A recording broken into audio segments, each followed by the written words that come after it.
All right, Mitch. Time to go and watch Fast X.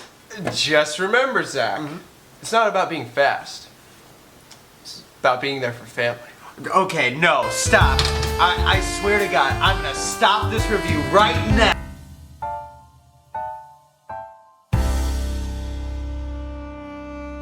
Hi, friends. I'm Zach. I'm Mitch. And we are Excellent Little Podcast. Presenting you a little movie podcast starring Zach and Mitch. And we are a family. You jerk. Gotcha. I think we're doing a jerk. podcast, Zach. I think we are doing a podcast, and we're reviewing Fast X. The 10th in the Fast and Furious franchise.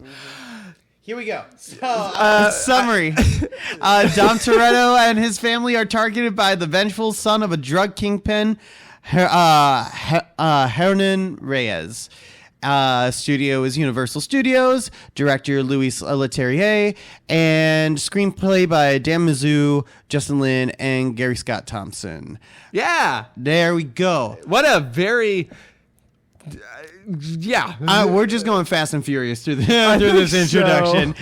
Mitch, could you go ahead and split up this episode of how we break things down here on Little Movie Podcast? Sure. Well, you just heard our introduction, so now we're going to go into our non-spoiler section. Well, Zach will give his thoughts, I will give mine, we'll talk about the cast and other non-spoiler sections, the thingies and furious thingies and all the other stuff. Then we will go into our review, and Zach will break that down. Then we'll sound an alarm, and we will talk about spoilers. And then we'll go off into the sunrise with that one song that is played in Furious. Till I see you again. Yeah. So, Zach. Yeah? Go ahead. First thoughts. All right. So, my first thoughts on this film. Okay. It's better than Fast 9. Is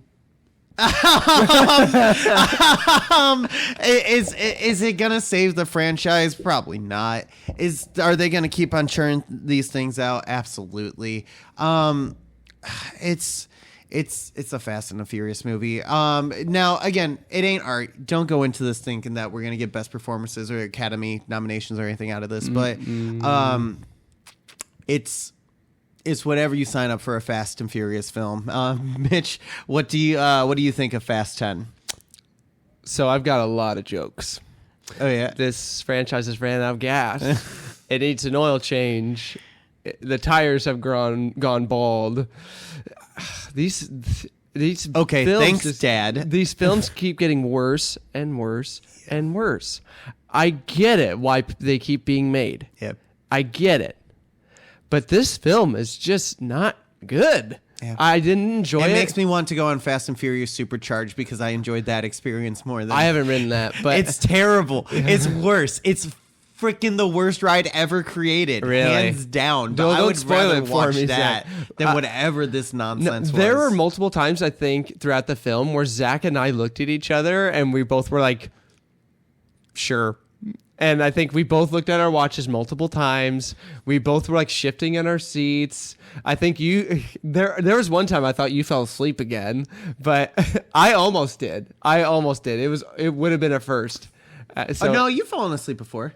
It was Amsterdam. I fell asleep. That was right. But whoo, baby.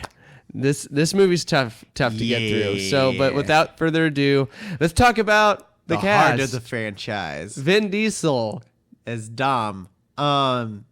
Sure.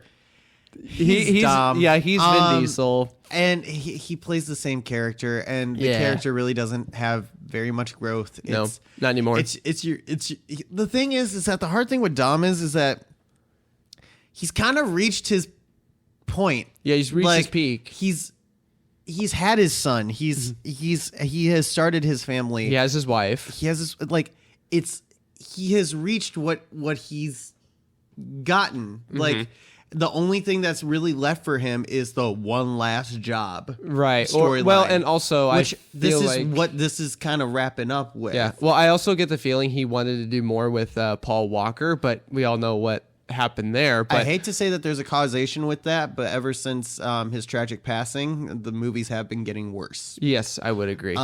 So yeah, there's that. Oh yeah. So, but I will the say, one light in this film. Jason Momoa as Dante, he was good. I enjoyed him. He was fantastic. Yeah, I really enjoyed him. Anytime that he finally turned up on the screen, I was like, oh, thank God, finally I can sit through 3 more minutes. Yeah. Because it genuinely feels like he was the only one having fun on this film. I would agree. Everyone else besides Vin Diesel seemed like they didn't really care. None of them did. Only Vin Diesel and Jason Momoa seemed like they actually gave a care about this film, and it shows. But really, Jason Momoa killed it. Yeah, he did really well. He had fun with it. He did whatever he wanted with it, and his performance was electrifying. No, I would say he's one. This performance of his is probably one of the best the Fast franchise has seen, in my humble opinion. Now, a lot of people would say, "Oh, Kurt Russell, Dwayne The Rock Johnson, and all this." I'm like, Jason Momoa. Yeah, nailed this. Jason Momoa nailed it. He was almost kind of like he's like an essence of chaos. He's just the harbinger of chaos, and he just lets it all loose. He's almost like a Joker almost. No, that's what he's been getting compared to, which I did notice a lot of Joker-esque of him, but that's the cast, because we didn't really think everyone else was just kind of there. Yeah, so there's it really our cast. wasn't there. All right, but we got to talk about it. The script and the pacing. Yeah, the only thing that they really knew how to write was Jason Momoa's character. And here's the thing, this is a Fast and Furious movie. Yeah. You figure the pacing would be fast. It ain't. And they really don't know, because you've got multiple storylines going on in this one.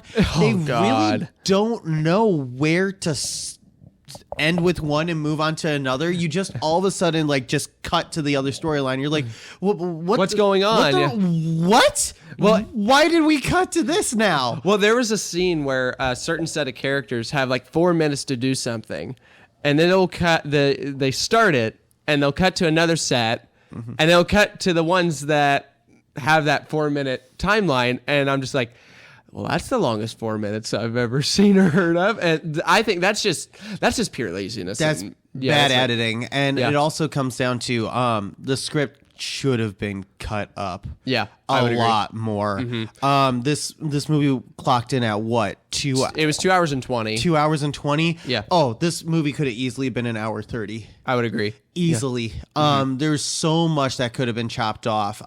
So many plot lines that could have been cut that would have been freaking wonderful to save us. But it. I will also say, the action scenes, they weren't bad. They're not the best. I will say they at least started to calm down a little bit. Yeah. As opposed, they realized that they had been getting a little bit too unbelievable in the other Fast ones. Oh my god! Now, I'm not saying this one doesn't have an unbelievable feat, because it does, and it's genuinely unbelievable. There's no way it could have freaking happened. Yeah. But it just.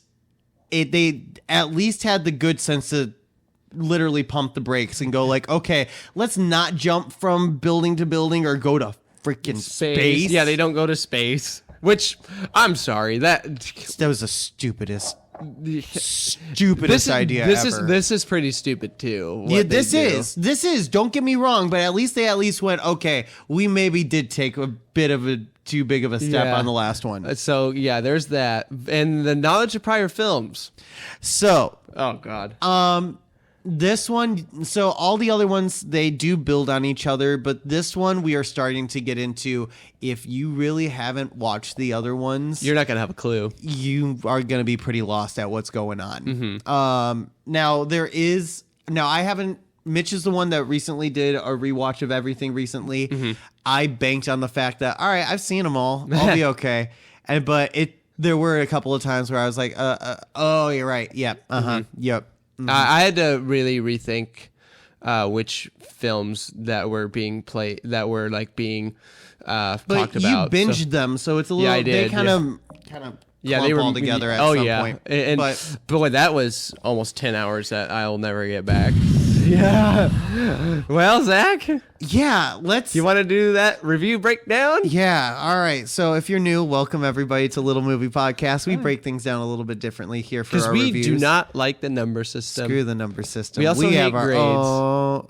We also hate grades. We have our own little set. We go into categories here. So we have our we'll. own system in our hands. Well, we're gonna go ahead and start with our bottom tier, which is Feed It to the Dog, which we didn't care for it, and we think that you should see it to still form your own opinion, but we didn't care for it. Then we have Cook a Little More, which it maybe needed a script change, an actor change, director change, something, a little bit of seasoning to bring it up to Eat It Up, which that's a grade A film. You should see it. I'm spoilers, but I'm not doing Fast X for this one. But Mitch, what are you giving us? What are you giving Fast X? It's Feed to the Dog. And if it wasn't for Jason Momoa, this would have been a garbage disposal film. This is a Feed It to the Dog. The pacing was bad. The script was bad. I know that the director, Louis Leterrier, he wasn't the original choice. It was Justin Lin, but he left like within 6 weeks of filming. Yeah. So there I think Universal may have had some ties. And I've been hearing that Vin Diesel's been really micromanaging, which... Sorry, Vin Diesel, but if you can't be doing that, I know it's your baby franchise, but yeah, this film, it's just not good. And from what I'm hearing, they're gonna have an 11th. Yeah, they're thinking about a 12th now. Well, because this was at first being marketed as the penultimate one. This is going to be the second to the last. But now I think they're thinking to do a trilogy of of the end, which I was like, please no, please no. But yeah, no, for me, it's a Feed It to the Dog too. Yeah. I do. See, I'm even gagging right now. Yeah. I will say it is better than the last couple. It's better than 8. It's better than 9. But it's no Fast 5. It's not turning around the franchise to put it back into a better direction. Yes. If you now, don't get me wrong, you Still might enjoy it. it. Yeah. You might enjoy it, and if you are a big Fast fan, we heard a couple of cheers in our theater, especially at the end of the film, but it just did not work for us. But here's the thing. He and we're not the target audience. And here's a quick story about my Fast and Furious times. I remember I had friends that were obsessed with the Fast and Furious franchise. Whereas me, I was obsessed with superheroes like Batman and Spider-Man and those franchises. Every time I would go to someone's house, they would have this on and I didn't want to watch it. Sure. I would literally force myself to fall asleep because the idea of fast cars, it's not appealing to me. There's no story in fast cars. I like a good racer movie. But see, that's the thing. The ones that were coming out when we were in high school or the grade years, it was the first 3, and they were bad. They were so bad. They weren't even bad. They were good. Yeah. They were just not good. And I would literally just be like, no, I'm not watching this. I'd rather watch something else. But yeah, I, for one, would be the first one to tell you we are not the target audience here. No, we're not. So, but yeah, we both fed it to the dog. Yeah. So before we hit our next section, leave us a like. Don't forget to subscribe, hit that notification bell, follow us on our other sites such as Twitch, TikTok, Facebook, Instagram, all that other fun stuff, or email us at elpodcastmz@gmail.com. What's the alarm? Till I see you again, because we really don't want to see this next one, but it's fine because we're now in our spoiler section. So the film ends with that feat that Zach mentioned, where the car that Dom is driving with his son, Little B, defies gravity yet again. Which, God. And it drives literally vertically 90 degrees down a dam. Yeah. As fuel is chasing it. And you'd figure, here's the thing. You figure with NOS and it would fire literally blow up. And fire. And what about that bomb being put on fire at the beginning of the film? I'm just... Yeah, literally the whole time. I almost went... There's a bomb chase sequence in Rome. But at the same time, too, like it was covered. It was covered. So I was like, okay, that fire just is. Not only did the fire look terrible on the bomb, like it was didn't bad. even look good. But it also just it wasn't it. It was fine. It was as believable as a safe going through Rio de Janeiro. But but the one big thing definitely is the damn chase going down. It wasn't good. And then there's bombs placed all around the dam, even though the dam should have been destroyed with that fire. Yeah. And the film ends On a cliffhanger. And then we see Gal Gadot coming out of the nuclear submarine that they stole. Even though we thought she died in Fast Furious 6, which I swear to God. Oh, and also, John Cena dies. We don't see a body. No, we don't see a body. I swear. I swear though, if he okay, that's one where if he walks out of that, like, okay, this is getting because it happened with Han. And we saw a body for that one. Yeah, we saw Han's body for that one, and he came back. We kind of saw Gal Gadot's body. We saw it. I get it why they want to keep bringing people back, but I swear, some characters just need to die dead. Yeah, and also, Dwayne Johnson comes back even after that public feud. Well, to be honest, I feel like Dwayne Johnson is coming back. I think that was setting up his next Hobbs movie spinoff. Yeah. I don't think that that's him coming back to the franchise itself. Mm-hmm. So he I also don't had think that Black Adam bomb. True. So and has something to do with so it. he wants some Fast and Furious money now. Sure. Oh God. But that's it because the rest of this movie is just fucking garbage. Yeah. And trash. So, but you know, like, hey, leave a comment and say like where you think this Fast and Furious franchise has gone wrong, or maybe like one of your favorite moments. Because personally, like I really do enjoy Fast 7. Fast 7 is a good movie. Furious 7. Yeah, I like Fast 5. Fast and Furious 6. I got it at Fast 4. That's what was my first introduction into the Fast franchise, and then I watched 1, 2, and 3. No, I watched 1, 2. Did not watch 3. Tokyo Drift. I fell asleep watching that. Yeah, Tokyo Drift's definitely one of the black sheep. But let us know if you enjoy any of these films, which. If you're some of my friends, you probably do. Okay if you do. It's okay, but I kind of question your thinking of cinema, but no. To each their own. To each their own. If you think that's cinema, that's okay. That's all right. Some people like art stuff, like like he and I. Yeah. And then some people like more action stuff, and that's okay. And sure, that's the great thing about cinema. But until the next time, my friends, I'm Zach. I'm Mitch, and we are Excellent Little Podcasts.